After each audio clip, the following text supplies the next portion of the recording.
Welcome back to this edition of Grizzlies Daily. I'm your host, Melek. I cannot make this up, and I mean this, I truly cannot make this up. This is going to be a very interesting episode of Grizzlies Daily, mostly because as the time I'm making this video, I want to say like not long ago. I'm sorry, I'm getting on a personal here.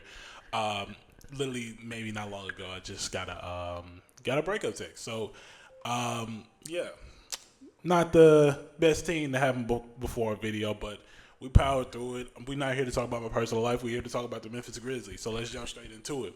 So, talk to y'all about. Sorry about that. Talk to y'all about some, just some more hot takes that the Grizzlies could have going forward.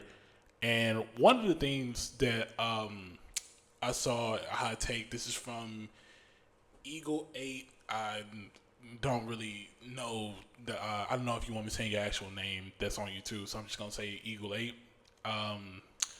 So he left a comment on the last video. He said that KCP will help the young wings get better, and what I have to say to that is I do agree. I agree for the simple fact that I don't think that Desmond Bane trade happens if the Grizzlies don't have that in mind. Because if we're being honest, yes, the 4 first-round picks, but if we're being real, you can definitely get better player value for Desmond Bane without those picks. And I think the picks kind of helped the case of the Grizzlies getting Kentavious Caldwell-Pope, and only Kentavious Caldwell-Pope. I mean, Cole Anthony got bought out, so yeah, you definitely get Kentavious Caldwell-Pope, and it's perfect. I'm not gonna say he's the perfect person, but he's perfect for the situation. Considering the Grizzlies have a very good lineup of wings that can definitely help them going forward. They just haven't been around anybody that can develop. They've only been around guys that were maybe a year or two out of really developing. One being Desmond Bane, and then the others being, just other players like, who could we really, you know what I'm talking about, like DeAnthony Melton, Kyle Anderson, who I actually think is perfect, and I wish that was a way the Grizzlies could actually get him back, because Kyle Anderson is absolutely perfect for this team, especially this year. Yeah, so I think Kentavious Caldwell-Pope can definitely do that. Now, if I'm being honest, game-wise, as far as 3-point shooting, all this and that, I don't necessarily think he makes the biggest impact with 3-point shooting, just because KCP, yes, he's a 3-and-D guy, but he's not like a sharp shooter. You know what I'm saying? So that's what you really have to keep in mind. But defensively, defensive mindset-wise, he definitely does help, because there was a case last year where a lot of switches didn't really happen, a lot of miscommunication on defense. So I definitely do think Kentavious Caldwell-Pope definitely brings that leadership that the Grizzlies need, something that, a guy like Marcus Smart was expected to do, but he wasn't really able to, because he wasn't on the court enough. And Kentavious Caldwell-Pope, pretty durable guy. He doesn't really get injured too much. You can definitely expect him to play a good majority of the season and definitely have that on-court coach ability. So I'm definitely looking forward to Kentavious Caldwell-Pope being on the Grizzlies and making a really good impact as far as young wings, especially a Gigi Jackson or Vince Williams Jr. as far as development goes. So I'm here for it. I think he's absolutely got to elevate the wing. Sorry if that was a lot of rambling. It took me a while to really get my thoughts together. I'm sorry, y'all. This is a very interesting installment, but we probably went through. So, just sidetracking a little bit, former Grizzly now, Armando Bacot, it came out that he is finalizing a deal to play with the EuroLeague champions over in Turkey. I want to say the name is Fenerbahce. I don't know, but basically this is the same team that Tarek Biberovic is on. These are the EuroLeague champions. So just a slight little thing that happened today. It's a $1 million deal, I want to say, to play overseas. Hopefully he balls out. I was very high on Armando. Well, I'm not gonna say very high, but I was big on Armando, especially in college. You know, being at North Carolina, he's the all time leading rebounder there, and I believe the all time leader in double doubles. Yeah, all time leader for double doubles. So, very big on Armando Bacot. Watched him play over in South Haven for the Memphis Hustle a couple times. I like this game. He definitely tried. He definitely used the G League to expand this game, which is something that I can always respect a young player doing. He didn't force it. He definitely expanded his game to outside, perimeter because he's known as an inside guy. So the fact that he's actually, kind of looking to that, I definitely do. I definitely did appreciate it, and it's good to see that a team saw that and they're taking a chance on him. So big shout out to Armando Bacot. Hopefully he balls out overseas with Tari Biberovic and the rest of those guys, and hopefully they repeat. And Armando, gets that EuroLeague championship. So from Memphis, rooting all the way for Armando Bacot. Don't really got nothing bad to say about the guy. But on the topic of centers, let's bring it back to Memphis. Saw an article that went into detail the about what the Grizzlies need from a guy like um, Jock Landale. And obviously, this is a short-term deal, but you definitely still get a lot out of Jock Landale considering the situation. Zach Edey, he's recovering. Jaren healing back up. Brandon Clark recovering.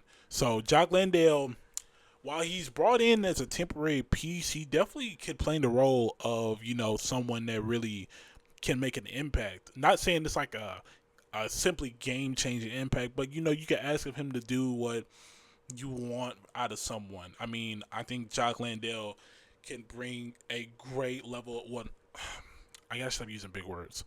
He can bring a good level of rebounding to the team and really just engage the guys, extend possessions when it comes to offensive rebounding. He can help push the pace with rebounding. Not saying he's like the greatest rebounder in the league, but he's definitely a solid rebounder at that. Offensively, I think from what I saw, he's pretty good off the pick. So that's something to see if we see like a pick and fade game. As far as post, he's solid in the post. He doesn't have like dream shake moves, but he's definitely solid in the post. Um, you also have other things that he's pretty good at.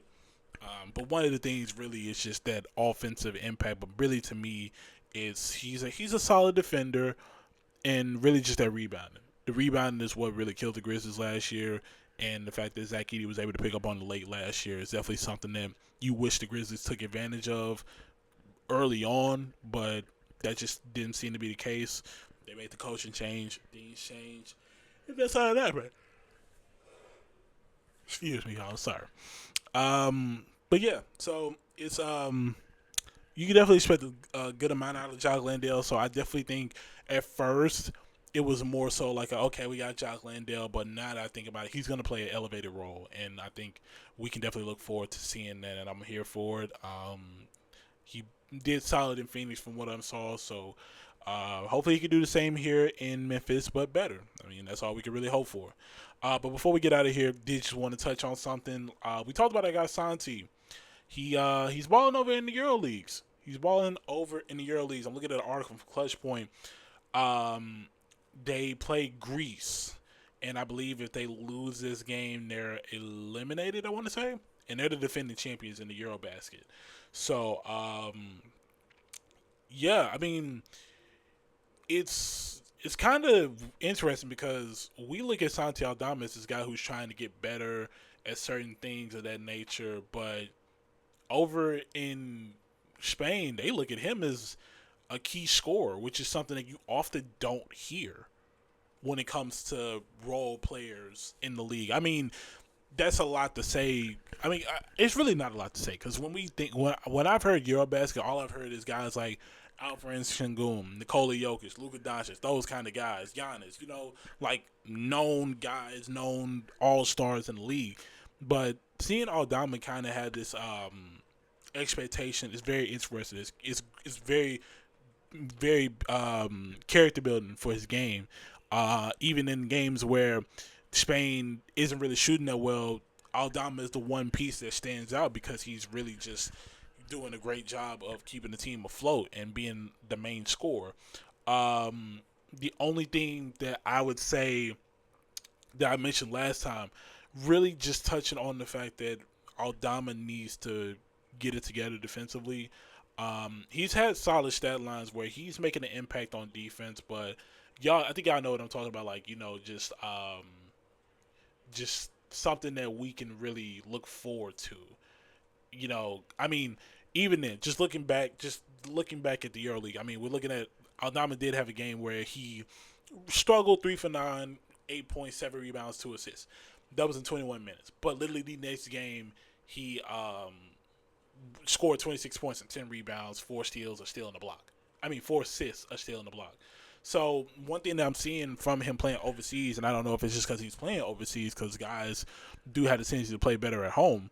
He's getting better with his turnover problem, but the only thing is really just that consistency. And I don't know if we can expect to see that on offense and defense. Preferably, we would love to see both consistent on offense and defense, but I'd rather see it happen in both rather than one.